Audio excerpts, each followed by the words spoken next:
Olá, eu sou o Marcelo Wrocławski, urologista do Hospital Israelita Albert Einstein. Estou aqui com o Dr. Andrei Soares, chair do LACOG, oncologista clínico do CPO e do Hospital Israelita Albert Einstein. E nosso convidado, Dr. Stênio Zec, mestre, doutor e professor da pós-graduação do AC Camargo Cancer Center. Stênio, obrigado pela presença. Hoje a gente vai conversar um pouquinho sobre terapias focais no câncer de próstata. A gente sabe, Stênio, que pacientes de baixo risco hoje em dia, muitos deles são acompanhados, né, através do Active Surveillance, e cada vez mais a gente tem operado os pacientes de alto risco. Então, nesse contexto, eu queria que você explicasse para a gente, primeiro, o que é terapia focal, e segundo, quem são os candidatos ideais para esse tipo de tratamento? Pois é, isso é um tema interessante. Queria agradecer o convite a vocês que nos convidaram, o pessoal da Onconews. É importante de começar a abrir esse debate. Acho que não estamos aqui para dizer que tem que fazer para todo mundo ou não fazer para ninguém, mas a gente tem que começar a aceitar esse debate. Ele está aberto, ele é atual e ele está migrando no caminho da oncologia. Como ninguém mais faz mastectomia para todo mundo, não se faz nefrectomia radical para todos os cânceres, tem terapia focal para câncer de bexiga, até para câncer de pênis tem terapia preservadora. Então o que acontece? Começou a haver um cenário muito confuso no nosso consultório, acho que todo mundo passa por isso. Se meu pai, meu tio tiver lá um PSA de 5, de 6, um nódulozinho, um toque normal, for um baixo risco, um Gleason 6, ele vai no primeiro médico e fala, nossa, isso aqui tem que operar, é uma prostaté, vamos remover tudo. Aí ele pega e vai no radioterapeuta, não, aqui vamos irradiar a glândula inteira, porque ou vamos fazer uma braque na glândula inteira, ou vamos fazer um HIFU, aí ele vai no outro e fala, não, o seu caso é baixo risco, não precisa fazer nada. Então, começou a haver um dilema, como é que pode, para o mesmo câncer, para o mesmo paciente, é certo, é ético, é correto, remover tudo, irradiar tudo, ablar tudo ou não fazer nada? Será que não existe um meio termo aí? Então, isso é filosófico, né? Se é ético arrancar tudo, ou irradiar tudo e ablar tudo, e também é ético não fazer nada e acompanhar, será que não tem um meio termo? Isso tudo é filosófico, eu vou te dizer, né? Não quer dizer que eu esteja certo cientificamente, mas será que eu não poderia tratar aquilo que judia do paciente como eu trataria nas terapias de glândula focal? Então, que são chamadas Whole Gland Treatments, a cirurgia, a prostateia, a rádio, a braca, etc.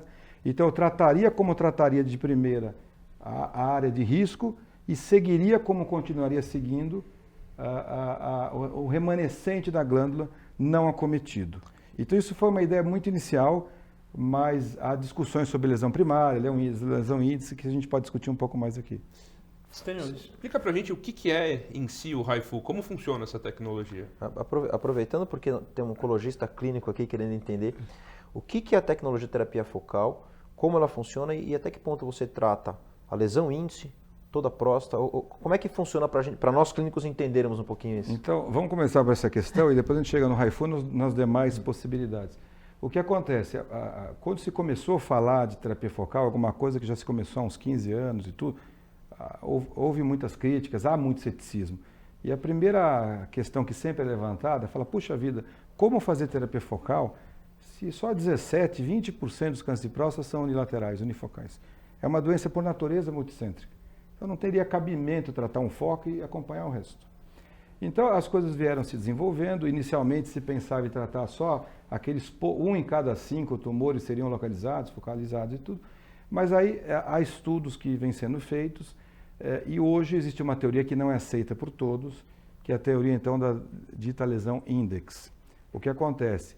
Tem um projeto que foi o Pelican Project, um projeto que se fez necrópsias de pacientes há já alguns anos, que tiveram câncer de próstata resistente à castração antes do docetaxel e morreram, chegaram ao fim da história natural da doença e cederam o seu organismo para fazer necrópsias. Então eles estudaram a próstata, os clones dos tumores do tumor primário que existiria aí, e eles conseguiram detectar por genômica, sequenciamento, etc. Existem alguns estudos assim, que dentro do tumor primário da próstata existiria um clone letal que disseminaria as células que iriam dar metástase, que poderiam realmente pôr a vida do paciente em risco. Existiria um clone não letal, que não teria muito risco, e um clone médio letal, vamos dizer assim, daria linfonodos e tudo. Então, e existem outros, saíram algumas publicações, acho que no New England e tal, então entendendo que a lesão index seria aquela responsável pelo desenvolvimento da doença, pela disseminação celular, pelos desfechos clínicos da doença. E isso foi demonstrado em outros estudos patológicos, tudo, e começou a se identificar. Houve um consenso de patologistas, se não me engano, na ISUP, e há um entendimento hoje que o que seria a lesão index. Em geral, ela é uma só, né? Ela, segundo patologistas, seria a lesão em maior tamanho, então ela tem entre 7 milímetros até 1,3, 1,4 centímetros, ela é a maior lesão da glândula, e em geral ela alberga o maior grau de Gleason, o maior grau histológico da ISUP hoje em dia, e seria essa então que disseminaria os clones de risco para o doente. E então, o conceito mudou um pouquinho, se fala na lesão index, e não existia, isso não excluiria de haver lesões secundárias na próstata, mas serão pequenas, menos que meio centímetro, não visíveis à ressonância, ou seja, clinicamente significantes. Então, o conceito migrou de tratar só um lado para quem tem lesão única focal, para uma situação diferente, onde você trataria a lesão index, ou seja, não é um tratamento de glândula total, só aquela lesão, com uma margem de segurança, porque histologicamente a ressonância vê essas lesões, mas ela não vê bem a periferia, então você teria que tratar mais ou menos 25%, 26% ao redor da lesão inicial. Então eu trato a lesão index e continuaria acompanhando as lesões secundárias, que são invisíveis em geral à ressonância, do mesmo modo que eu acompanharia o paciente Active Surveillance. Então esse foi a mudança de conceito que tem acontecido agora, porque nos primeiros momentos o que se propunha de terapia focal é uma hemiablação. Então você tem uma lesão só no lobo direito, só na esquerda, faria tratamentos ablativos naquele lado. Depois a coisa progrediu um pouco, permitindo você fazer o quê? Por exemplo, uma hemiablação à direita e a base esquerda, ou a hemiablação à direita e o ápice esquerdo, em taco de Roque, que eles falam em L. Então isso é uma maneira de fazer hemiablação. A segunda maneira seria fazer a glândula total, poupar o feixe.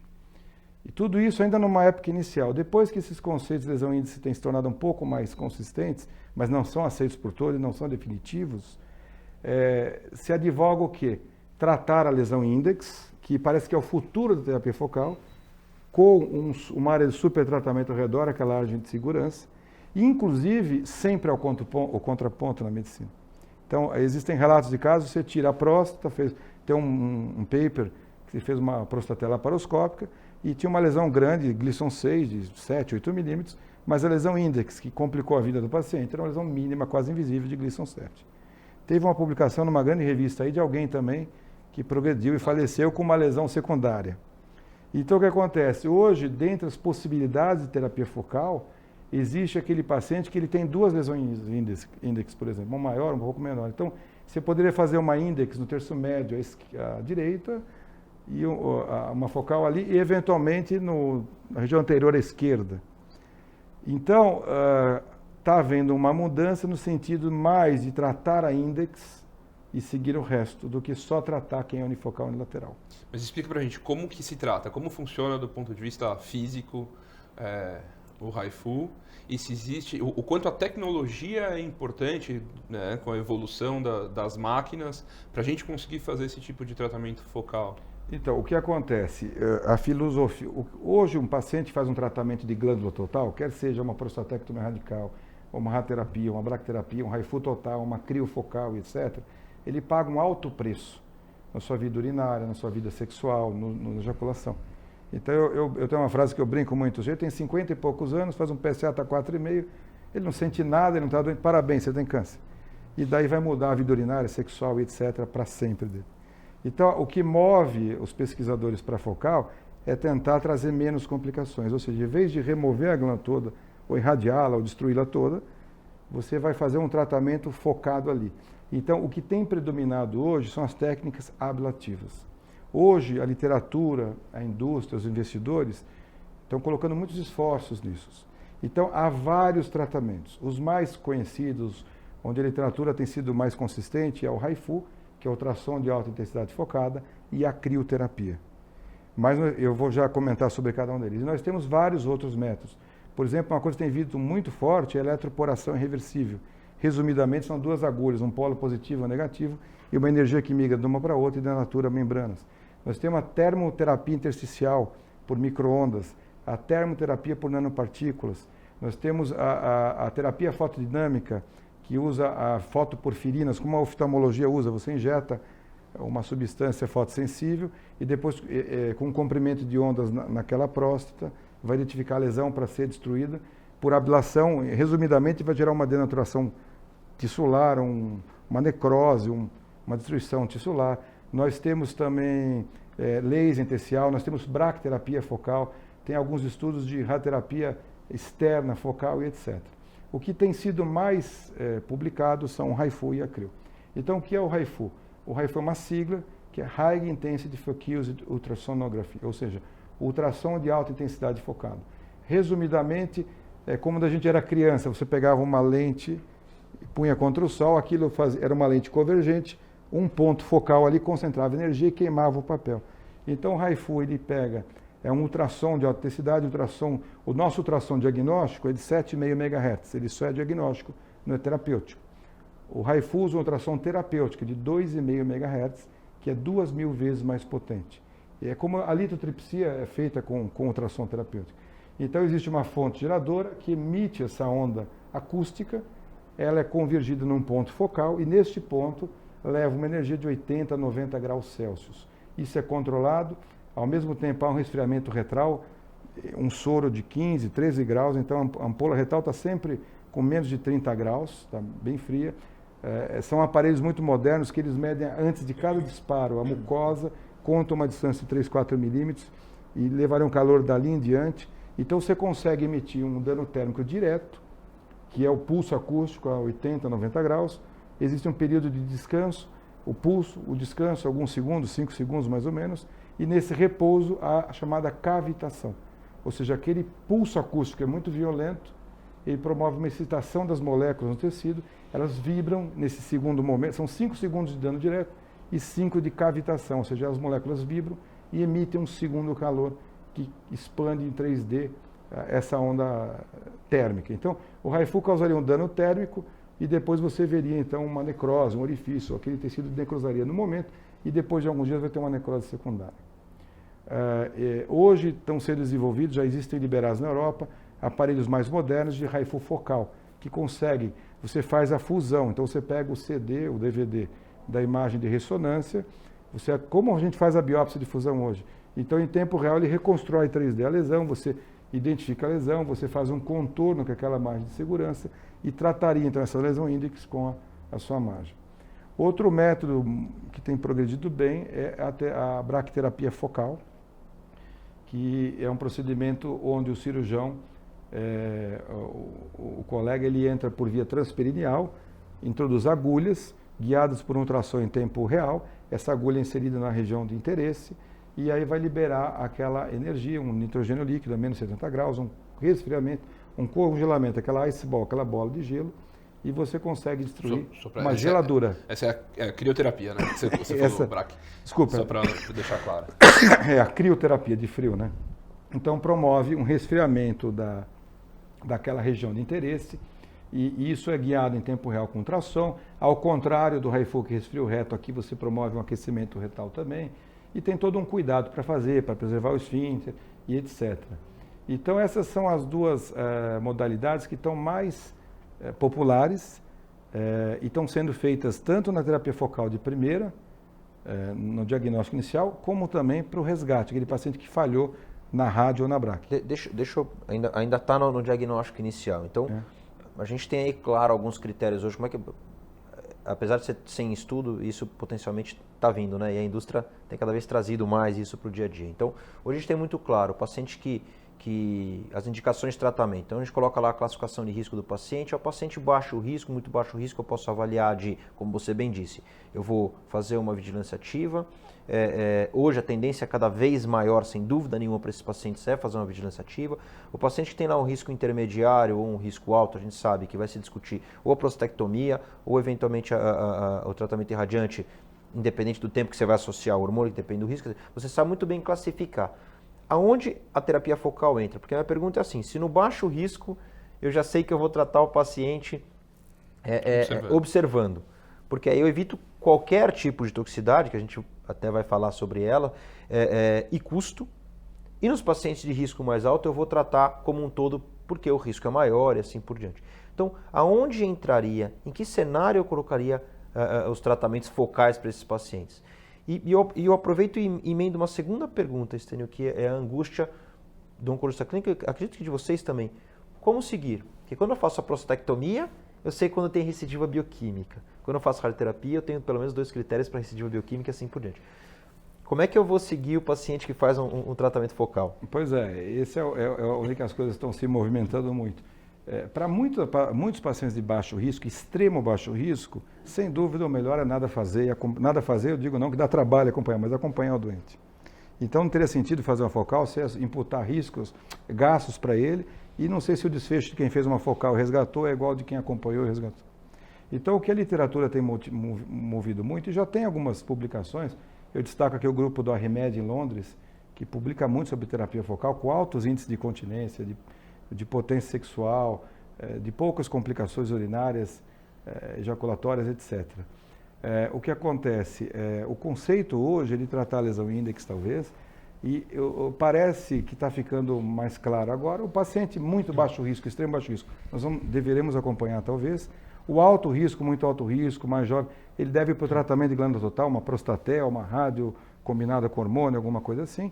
E nesse universo, talvez surja um paciente de um risco intermediário, dinâmico, não é um extremo baixo risco, mas é um baixo risco, tem uma lesão clara. Esse paciente, acho que talvez, o intermediário de bom prognóstico, Gleason 3 mais sim, 4, que não eventualmente. seja, não tenha extravasamento extraprostático, não seja localmente avançado.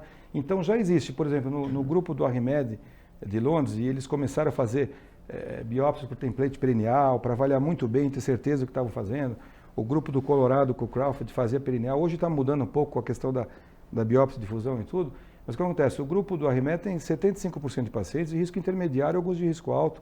Tem publicações com Gleason alto, localizado, até casos de Gleason 8, Gleason 7, 4 mais 3. Então, o que acontece? Talvez para o risco intermediário localizado, a doença que não está localmente avançada, não está extravasando, e já não é aquele doente que talvez fazer um tratamento total já seja um pouco mais tóxico para ele, e ele não precisa de tanta coisa, é o nicho onde está se estabelecendo hoje. Então, hoje a gente encontra, na maioria das publicações, tanto de crio como de HIFU focal, de eletroporação, alguma coisa que existe lá um nicho de pacientes, eu diria que ela está migrando para isso. O extremo baixo risco não vai precisar.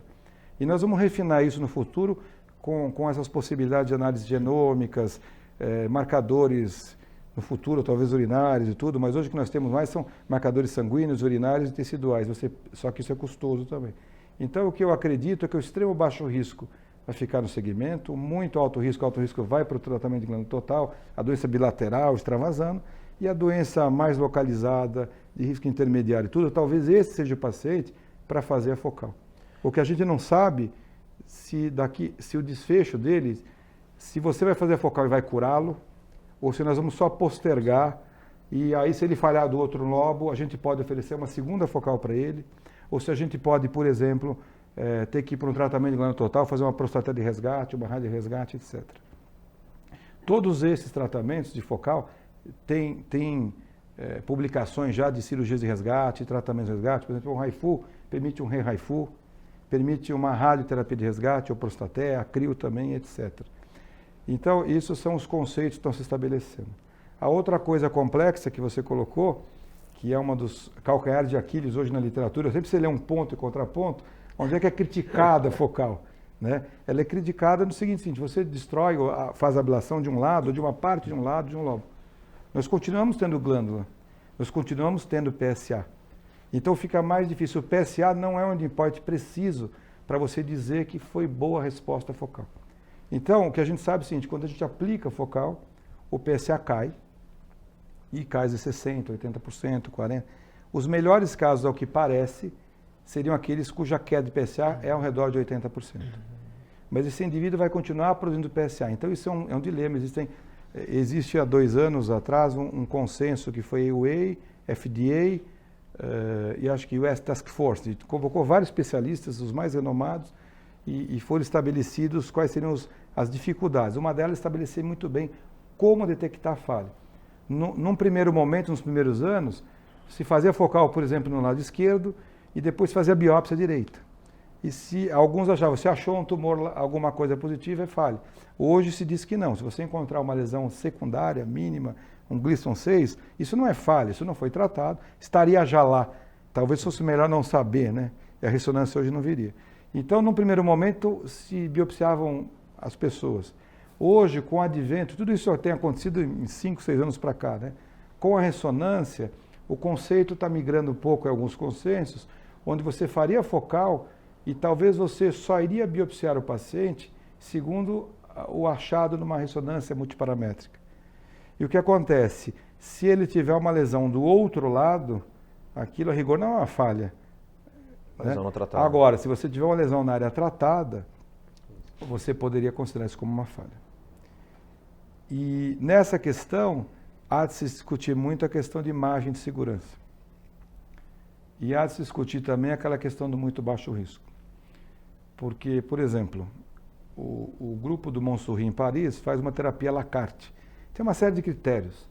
Por exemplo, uma lesão muito apical, muito próxima ao esfíncter, é mais complicado você indicar um HIFU, porque você podia ter uma geração de calor sobre o esfíncter. Uma lesão muito perto da cápsula, talvez fique difícil, porque ela poderia ter um risco de extravasamento. Lesões anteriores, talvez, ficaria mais fácil uma BRAC. O ser humano é movido à competição, né? Então agora o grupo do Dr. Villers, o Gil e alguns outros pesquisadores têm publicado prostaté parcial robótica. Então a competição sempre move os interesses. Então eles fizeram 17 prostaté robóticas e eram tumores anteriores, removiam a região anterior da próstata e levavam cola vesical na frente. Fizeram uma fase inicial para ver complicações, etc. E um segundo reporte mostrou que 4 desses 17 foram totalizadas a próstata depois, por alguma progressão. Então, existem discussões sobre como acompanhar. Voltando à questão da lesão índex, o grupo de Paris, lá do Montsouris, há pouco tempo apresentou no Congresso Europeu e publicou agora, tem uma série de resgates pós-focais, e nesses grupos eles acreditaram que houve um índice razoável de doença fora um pouco daquela margem de segurança. Então, abrindo debates, a gente deve, por exemplo, fazer só a terapia focal com a margem de segurança da lesão índex, ou eventualmente uma hemiablação, ou estender um pouco mais a área focal ali. Você comentou uma coisa interessante, eu estava pensando aqui, Estênio. Quais são os custos do tratamento focal e quais, potencialmente, comparado esses custos aos tratamentos tradicionais? Tratamento radiante, hormônio ou cirurgia, assim por diante. E eu pego esse ponto primeiro porque, olha, então é uma terapia que é atrativa, eu vou tratar só a lesão índex, que aparentemente é a lesão que pode ser problemática ao paciente, eu vou diminuir o que pode ser de toxicidade, e com isso eu dou uma melhor qualidade de vida e onero menos o sistema. Mas pelo que eu estou entendendo, o segmento desse paciente é muito mais caro.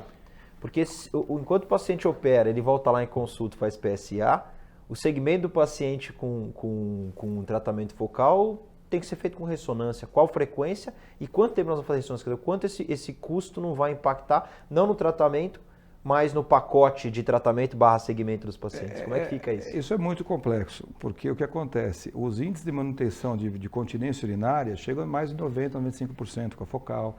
Poucos têm distúrbios ejaculatórios quando você faz só um lado. O índice de manutenção de ereção é muito alto também. Então, você elimina do sistema muitos custos para tratar incontinência. O custo direto. Quanto seria o custo direto então, você do tem uma tratamento? economia de tratamento e complicações. O que acontece? O custo de ficar fazendo... Também a ressonância não são trimestrais, né? Não está muito claro isso, mas talvez uma vez ao ano, associado ao exame digital retal, PSA, porque o PSA ele é útil. A gente sabe que quando ele caiu, e principalmente se ele caiu 60%, 80%, parece que é o melhor respondedor. Né? Então, eu acho que essa questão de custo não vai ser muito maior do que aquele sujeito que está em surveillance. Fazer as ressonâncias anuais, por exemplo, só biopsiar sob demanda pela ressonância, ou numa alteração no exame de toque, ou uma elevação muito suspeita do PSA. Então, eu acho que esse custo fica parecido com o paciente de surveillance, que alguns trabalhos mostram que às vezes é mais caro acompanhado do que tratar de primeiro, né? O que eu acho é o seguinte, ele tem o custo do paciente quase similar ao do surveillance, porque assim, primeiro tem que fazer o diagnóstico, como faria... Aí você vai submetê-lo a um gasto agora para fazer a focal hoje. Então, para ele fazer uma focal, ele vai ter um custo similar que ele faria uma prostata robótica, ou uma rádio-MRT, uma braque, alguma coisa assim. É muito parecido, no mercado hoje está muito parecido os custos, são parelhos. Então, talvez eu adiante um custo, quem está em surveillance, que talvez vai operar daqui 4 a 7 anos, ele gasta esse dinheiro agora com o tratamento. E talvez ele não precise fazer um resgate no futuro. Na verdade, nós só vamos, na minha opinião, eu acho que a gente traz um custo do tratamento de glândula total quase igual para fazer o parcial agora. Agora, se nós vamos mantê-lo continente, potente, ejaculando muito próximo disso, e a gente vai livrá-lo no glândula total, ok? Talvez seja economicamente atrativo. Se a gente conseguir mantê-lo 6, 7, 8 anos, que existem alguns europeus, o grupo de Munique, por exemplo, que é muito forte em Haifu, Dr. Torhoff, Dr. Chussi, eles discutem às vezes que o focal seria uma maneira talvez de você postergar um tratamento final. Então, se você postergar para 5, 7, 8, 10 anos o total, mantendo qualidade de vida, qual é o custo disso? É só financeiro? O bem-estar do paciente, do seu cônjuge, da família? Isso é muito difícil. Precisa de estudos de qualidade de vida. Então, eu enxergo, no começo eu enxergava o seguinte, nós teríamos que ter um estudo, alguns 1.000, 2.000 pacientes em surveillance, na mesma condição 1.000, 2.000 focal, daqui 10, 15 ou 20 anos, ver quantos precisaram tratar, quantos progrediram, quantos foram por resgate, tudo. Mas o que está acontecendo hoje, isso não é possível fazer, porque parece que o doente que é o surveillance não vai ser o doente do focal. Então, esse doente focal ele vai ser comparado com o quê? Talvez com quem faz glândula total. E como tudo em próstata, quase nada, tudo chega e nada tem estudo randomizado, comparativo. Foi assim com a multiparamétrica chegou assim, a robótica assim, talvez as técnicas mais modernas de radiação, PSMA tá de chegando braque, assim. o PSMA. Então, vai ser mais um debate incansável, interminável e... Sem uma resposta correta. Sem resposta correta. O que eu posso dizer que, como eu falei, o ser humano é movido a competição, a perseguição. Se você entrar no trials.gov, tem mais ou menos, e colocar a focal terapia e prostate câncer, tem algumas dezenas de estudos, 30 ou mais estudos, de instituições sérias norte-americanas, canadenses, tem instituições na Inglaterra, instituições no Reino Unido, que estão fazendo isso também. Então, ele é uma realidade e nós temos que viver essa realidade e, com o tempo, amadurecer. Se você puder resumir rapidamente, só para a gente encerrar essa parte de tratamento primário do câncer de próstata com terapias focais, quais as taxas de sucesso do ponto de vista oncológico e de complicações daquelas mais conhecidas, disfunção erétil, incontinência urinária? Os estudos mostram resultados a curto prazo. Então, a curto prazo, em 2, 3... Você tem um dano térmico, em geral, vamos chamar de térmico, mas nem sempre é térmico, ablativo na glândula, e geralmente o decréscimo de função urinária e sexual mais preeminente é nos primeiros 6 meses. O grupo lá de Londres que mostrou mais isso. E depois de 6 meses, volta a um patamar muito alto de função urinária, de quem era potente com ereção suficiente para penetração, costuma manter mais de 90%, alguns passam a necessitar usar inibidores 5-PDE, a continência, a necessidade de um esfíncter artificial, muito pouco, é 1%, usar um forro, um PED é 2, 3, 5%, e muitos mantêm a capacidade ejaculatória. Em termos de controle de doença, isso é discutível porque os critérios de falha são muito confusos. Então, nós temos séries, por exemplo, essa do grupo, uma primeira publicação lá do grupo de Londres com 19 pacientes, 20 pacientes, 19 foram biopsiados depois de 1 ano e pouco. E só tinha doença viável em 1 ou 2%, em 10%, 1 ou 2 casos, e risco importante em poucos pacientes. Existem outras séries de BRAC, por exemplo, que você tem 1/4 dos doentes que aparecem com uma recorrência numa rebiópsia, mas desses, que são tumores clinicamente significantes, é uma minoria, 20%, 30% deles. Então, na verdade, nós estamos refinando os critérios para definir o que é falha. Mas me parece um procedimento seguro. Me parece, assim, voltando à questão filosófica agora, talvez ético tratar a lesão e acompanhar o resto. é uma coisa bastante provocativa, bastante interessante. E acho que existe um outro cenário em que essas terapias focais já estão bem estabelecidas e parecem ser significativamente menos mórbidas do que a alternativa vigente, que é o caso de recidiva após rádio, principalmente, né? A gente sabe que a prostatectomia radical é um procedimento complexo, com uma série de complicações nessa situação, e talvez aí sim a terapia focal, ou na verdade a ablação com crio ou com HIFU possa ser uma opção bastante atraente. O que acontece, essa é uma outra área importante, porque a próstata de resgate ela só é eficiente, ela só seria boa para aquele doente ter sido bom para ser operado de primeira vez. E a maioria das pessoas que vão para a rádio ou não podiam ser operadas ou não queriam ser operadas. Então o que acontece? Você tem um índice grande de incontinência, esfíncter, de estenose, etc. Então a série de HIFU focal, você tratar só um lado onde haja falha do doente, uma hemiablação, ou o terço médio posterior da glândula, ou coisa do tipo, nós temos publicações do grupo de Lyon, com Cruzet principalmente, mostrando que a taxa de uso de esfíncter é bem menor, ela sai de 30%, 25%, 30%, ela cai para 8% a 11%. E os índices de lesão retal, de fístula, que são muito discutidos hoje, é mínima, é 0,3%. Então, assim, tem menos complicações. O maior problema seria um pouco de estenose, ainda pelo calor gerado pelo método. Então nós temos 17, 20, 25% de estenose. Mas no geral são complicações menores, é um procedimento de uma raquianestesia com uma sedação, um dia de hospital, então seria mais suportável para o doente. Uma coisa tem que ser ressaltada, a próstata irradiada ela já tem uma cicatrização um pouco mais difícil. Você emite um calor lá, o que acontece, a principal complicação que a gente tem visto, às vezes, é o paciente eliminar debris, formar debris, bezoares. Então, às vezes, você precisa manter um antibiótico supressivo 2, 3 meses no doente. Às vezes fica como se fosse um benzoato, tem que passar um cistoscópio, eliminar e desbridar a frio aquele lobo tratado. Mas as complicações têm sido menores na literatura, vocês podem consultar isso, principalmente do grupo de Lyon. Existem também publicações de criofocal. Existe uma série europeia com 390 e poucos casos, e comparando glândula total com crio total com crio parcial, e mostrando resultados de controle bioquímico muito similares. Os controles de bioquímicos com prostata de resgate de PSA ficam ao redor de 40%, e os controles com crio focal, HIFU focal, têm sido 40 e pouco, 50%. Então a crio focal também tem sido colocada para isso. Existe um outro registro, que não é um registro acadêmico, chama Alpha Register, que envolve vários aparelhos de várias instituições que fazem o HIFU na Europa, Estados Unidos, que foi considerado um best poster, um dos melhores posters do Congresso Europeu em 2012, em Paris, com 980 pacientes submetidos a tratamento focal, com bons controles bioquímicos, principalmente no DAMI com baixo risco, intermediário e alto, e um pouquinho superiores à cirurgia. Na BRAC também tem o Code Register, que também é um registro institucional, não é acadêmico, que mostra alguns resultados com a CRIO, em vez da BRAC. Então, são possibilidades que estão se estabelecendo para resgate, muito menos agressiva, principalmente para aquele paciente mais idoso, de maior risco, que não foi um candidato a prostaté há alguns anos atrás, talvez não venha a ser agora.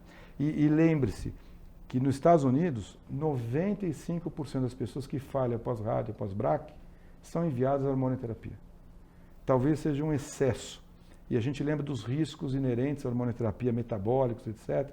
Então, desses 95%, deve ter um grupo de pessoas que podem ser submetidas a um tratamento de resgate local, principalmente focal, e ou evitar a hormonioterapia ou aumentar o intervalo livre de hormonioterapia com todos os seus comemorativos metabólicos que atrapalham muito a saúde e a qualidade de vida do paciente. Bom, esse é um tema extremamente atraente, extremamente caloroso para se debater. Sem dúvida. Eu acho que não tem dúvida que as terapias focais vieram para ficar e para fazer parte do cardápio de opções que a gente tem para oferecer para o paciente. Ainda temos que estabelecer exatamente o melhor paciente, aquele paciente que vai se beneficiar mais desse tipo de tratamento, mas sem dúvida ele tem que começar a ser ofertado, pelo menos discutido com os pacientes. Então, eu acho que é isso mesmo. A questão de dias saiu um trabalho do grupo do Epstein agora, que tem se repetido aí que Gleason 6 não é câncer.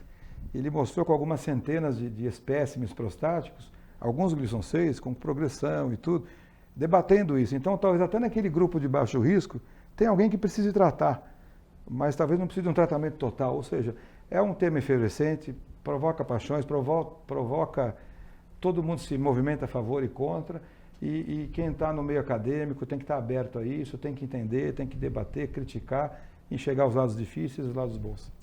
Queria agradecer Obrigado. então Estênio, toda a expertise que ele compartilhou com a gente e até uma próxima ocasião. Obrigado.